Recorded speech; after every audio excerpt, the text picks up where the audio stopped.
Stampers, it's Kim Vogel with the Basement Bunch Stampers here for another terrific Tuesday video.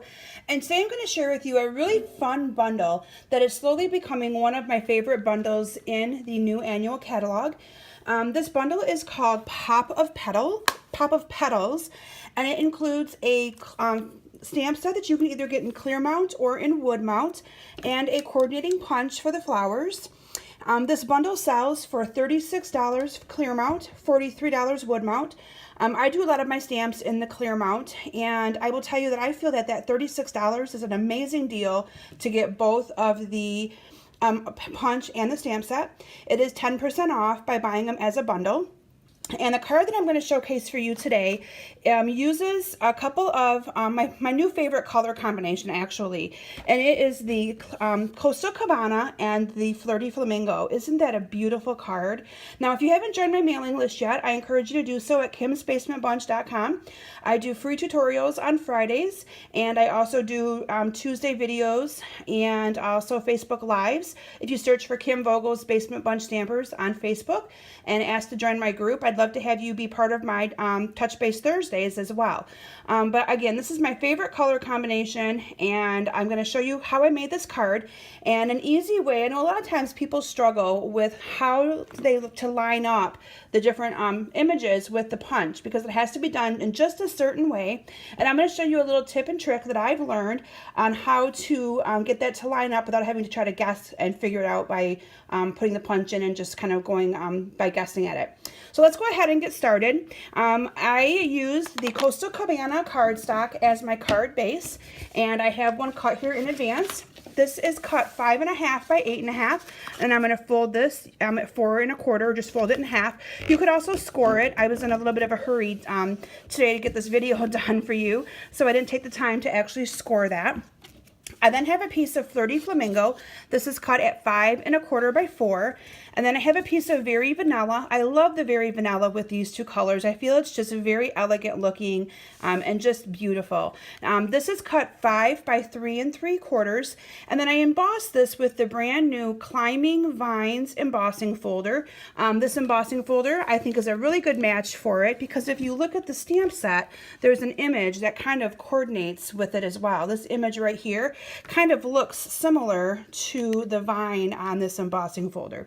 This is $8.50 and is also in our annual catalog. What I did is I simply glued these two together. So I'm going to do that here real quick. And one of my favorite ribbons that I have, that I like so far out of the new catalog, is the Dotted Tulle ribbon. This one is actually the Very Vanilla. Isn't that gorgeous? I just love it. And I'm going to cut a little piece just big enough to go around this card base. And I'm using some glue dots, and I'm going to simply put a couple of glue dots on each end of this ribbon.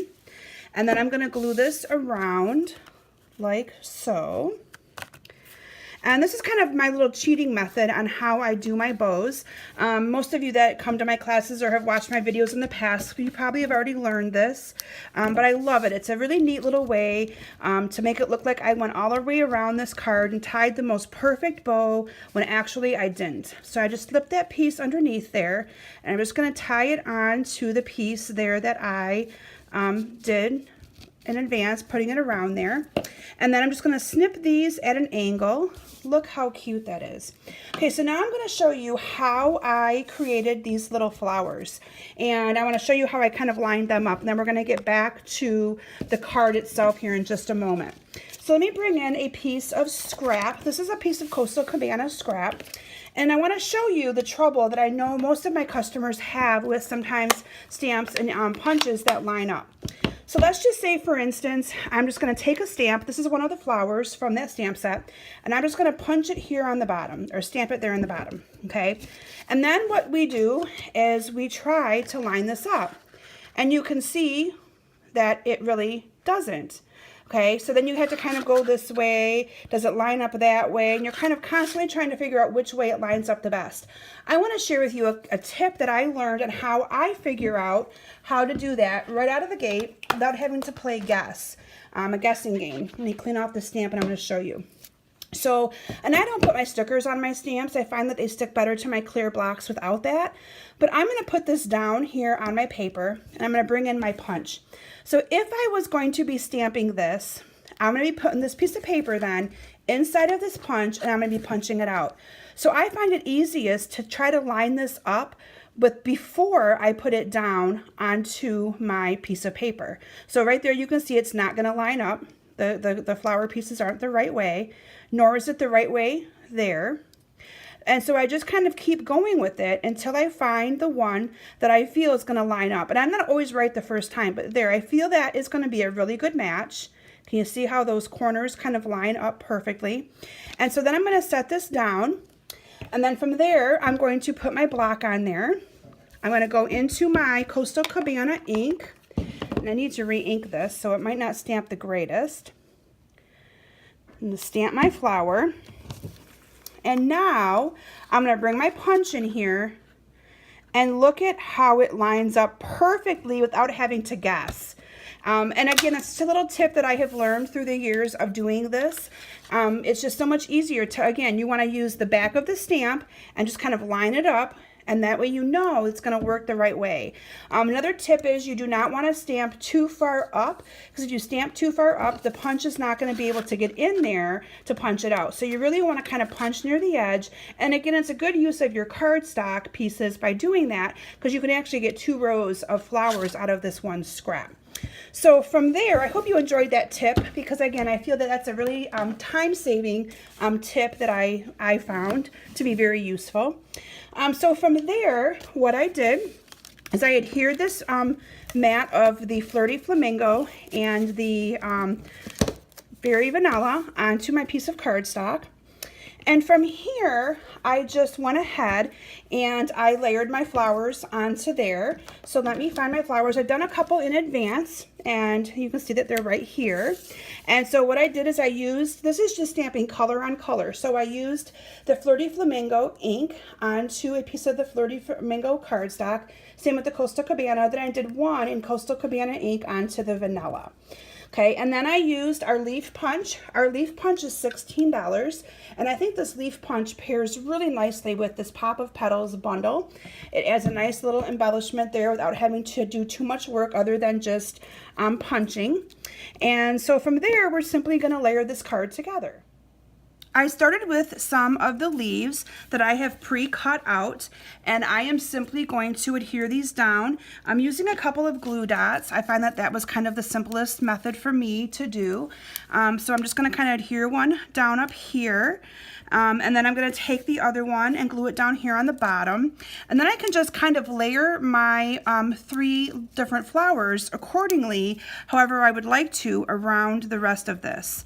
I'm going to move this down just a smudge. That's the joy of having it done that way. I can move that little piece where I want.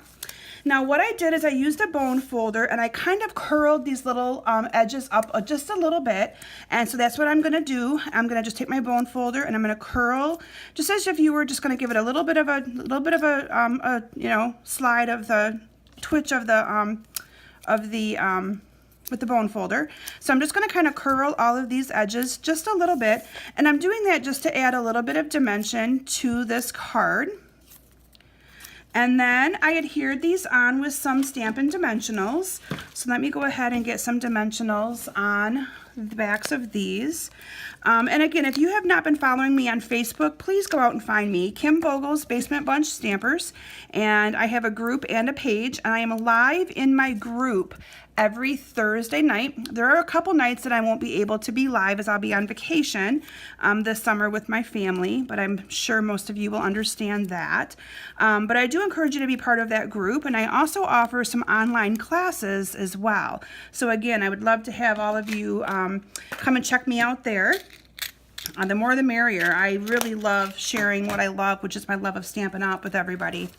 I then used some of our little leaves trinkets, and I put a little leaf underneath there, and I feel that that just kind of added just a little bit to this card. So with a glue dot, I'm going to put this on under here as well, kind of right there. And then I felt it needed something a little bit more. I felt it needed some pearls. And so what I did, and again, to save some time, I'm not going to actually do it, but I topped each of these little flowers off with some pearls. And then I thought this card was a beautiful sympathy card. Now, the Pop of Petals stamp set does not come with any sentiments, so you'll have to use a different coordinating stamp set of your choice to add a sentiment. I chose to use the painted glass stamp set. I love the stamp set, and I love the font here, and so I chose to use the with deepest sympathy. And so in advance, I have stamped on a piece of cardstock. This is 1 inch, but I think it's 2 1/4 inches. And then I just did the little banner piece out of it on the side, and I adhered this up here to my card, and then I also topped it off with a pearl. But isn't that a beautiful, beautiful card and a beautiful bundle? And again, these colors are slowly becoming my new 2 favorite combination, and I don't know why, but I absolutely love it. So anyway, if you have not yet added this bundle to your collection, I encourage you to consider it. I feel for $36, it's a great value, and it makes great cards for birthdays, graduations, thinking of you, sympathy, get well, a little bit of everything. I feel it's kind of a pretty generic one to have in your collection. So thank you all for stopping today and watching my video and letting me share my card with you. I look forward to seeing you all back here next week. Have a great week. Bye.